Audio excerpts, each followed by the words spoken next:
টোপনি আৰু ভোকত কল্ড কফি খাই খাই মই গৈ আছো এভাগ বিশেষ পূজা চাবলৈ।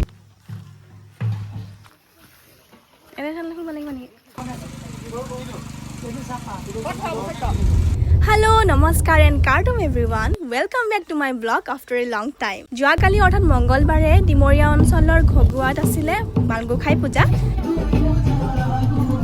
ৰজা বংশৰ পৰা প্ৰচলিত এই পূজাৰ কিছু মাহাত্ম্য আছে।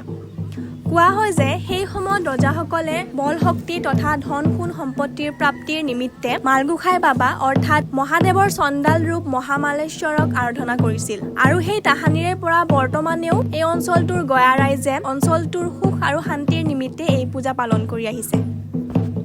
আমাৰ এই মালগোসাই পূজাটো প্ৰথমতে কিন্তু আমাৰ ইয়াতে নাছিলে, পাণবাৰীত পালি আছিলে। আমাৰ ঘগুৱাৰ মানুহখিনিয়ে পূজাটো পালিম বুলিয়ে তাৰমানে এনেকৈ মালবাৰী থাকে, মালবাৰীটো আনি তাৰমানে পূজাটো তাৰমানে আৰম্ভ কৰে। আৰু কিমান চনত আছিল মই কিন্তু ক'ব নোৱাৰিম, এইটো বহুত চনৰ পূজা হয়। গাঁওখনৰ কিবা এটা সুৰক্ষাৰ কাৰণে বা বেমাৰ আজাৰ দূৰ হ'বলৈতে পালিলে আমাৰ কিবা এটা লাভ হ'ব নেকি এইটো বুলিয়ে তাৰমানে আমাৰ হামিল গয়াই মিলি জুলি তাৰমানে পূজাটো পাতে আৰু বছৰকত তাৰমানে অহাৰৰ আমতি সুধিৰ পিছতে তাৰমানে পূজাটো পাতে আৰু যে মঙলবাৰ হয়।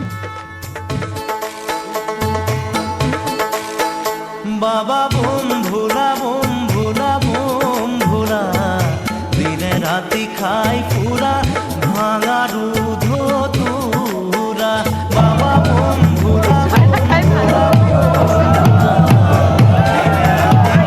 ফুরা ভাঙা দুধ তুরা। দিনে রাতি খাই ফুরা ভাঙা দুধ তুরা।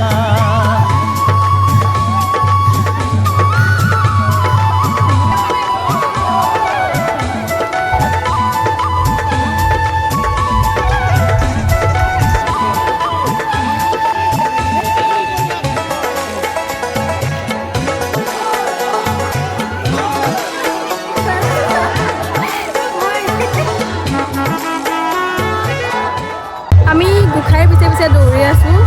বতৰো সলনি হৈছে লাহেকৈ, তাৰপিছত আকৌ একদম গৰম হ'ব, এতিয়া বৰষুণ আহিব। বস্ত্ৰ নাই